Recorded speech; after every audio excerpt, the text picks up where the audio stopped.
Selamat pagi. Perkenalkan, namaku adalah Samir. Apa kabar kalian pada hari ini? Kuharap kalian baik saja dan selalu dalam lindungan Tuhan Yang Maha Kuasa. Teman-teman, pada pagi hari ini kita akan belajar tentang organ pernapasan pada manusia dan juga hewan. Mengapa kita perlu mempelajarinya? Agar kita mampu mengidentifikasi organ pernapasan pada manusia dan juga hewan. Yang kedua, kita juga mampu menjelaskan tentang penyebab gangguan pada organ pernapasan manusia. Yang ketiga, kita juga mampu untuk menyebutkan cara-cara menjaga kesehatan organ pernapasan. Lalu yang terakhir, diharapkan kita juga mampu membuat model organ pernapasan pada manusia. Sudah siap belajar pada hari ini? Yes! Bernapas merupakan salah satu ciri makhluk hidup.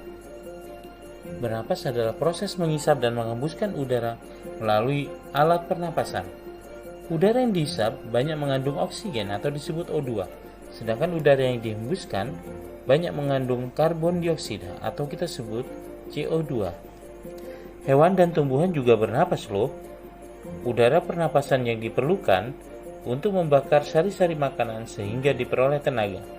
Sisa pembakaran sari-sari makanan adalah karbon dioksida yang dihembuskan ketika bernapas. Karbon dioksida yang dikeluarkan pada proses pernapasan digunakan oleh tumbuhan untuk membuat makanan melalui proses fotosintesis. Selain karbon dioksida, ada zat lain yang dikeluarkan pada saat kita bernapas. Untuk membuktikannya, silakan kalian coba pada kaca atau cermin. Hembuskan udara yang keluar dari pernapasan ke cermin. Lalu lihat, ada apa yang di sana? Kalian pasti akan melihat permukaan cermin terkena udara pernapasan, dan permukaan cermin tersebut menjadi buram. Hal ini terjadi karena udara pernapasan mengandung uap air. Dengan demikian, udara yang kita hembuskan saat bernapas mengandung karbon dioksida dan juga uap air. Bagaimana dengan hewan? Apakah udara pernapasan hewan juga mengandung karbon dioksida dan uap air? Silakan kalian cari informasinya. Pada saat kita bernapas, udara yang kita hirup dan yang kita hembuskan selalu melalui organ pernapasan.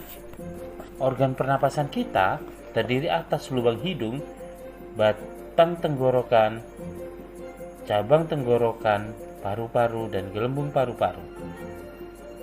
Atau biasa kita sebut dengan rongga hidung, trakea, bronkus, bronkiolus, dan juga alveoli.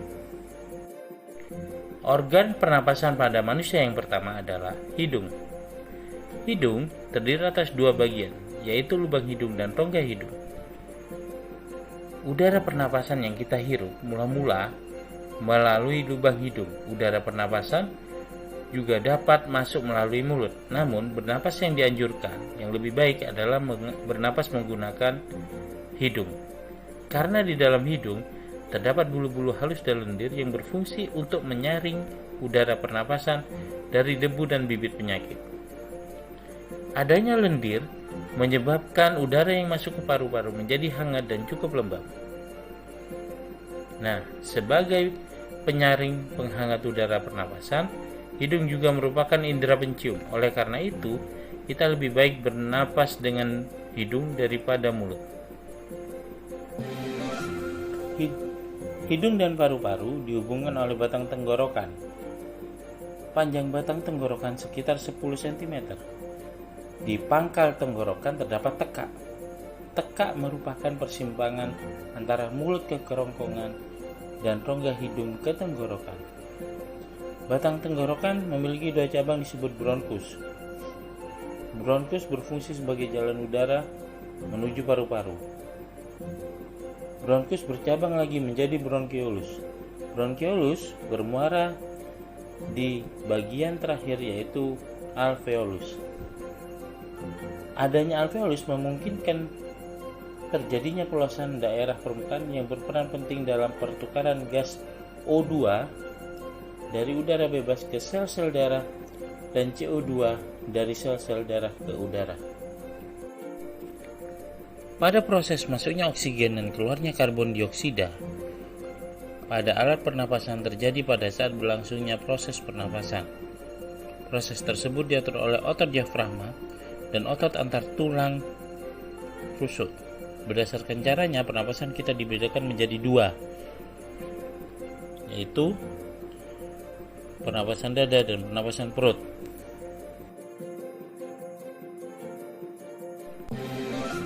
Terima kasih ya teman-teman karena sudah menemani aku untuk belajar bersama di pagi hari ini. Teman-teman sekalian, jangan lupa ya, untuk pokok bahasan berikutnya akan kita lanjutkan di pertemuan yang akan datang. Kira-kira apakah ada yang masih belum mengerti ya? Kalau kalian ada pertanyaan, silahkan tulis di kolom komentar di bawah ini. Baiklah teman-teman, aku pamit izin dulu ya. Selamat pagi. Assalamualaikum.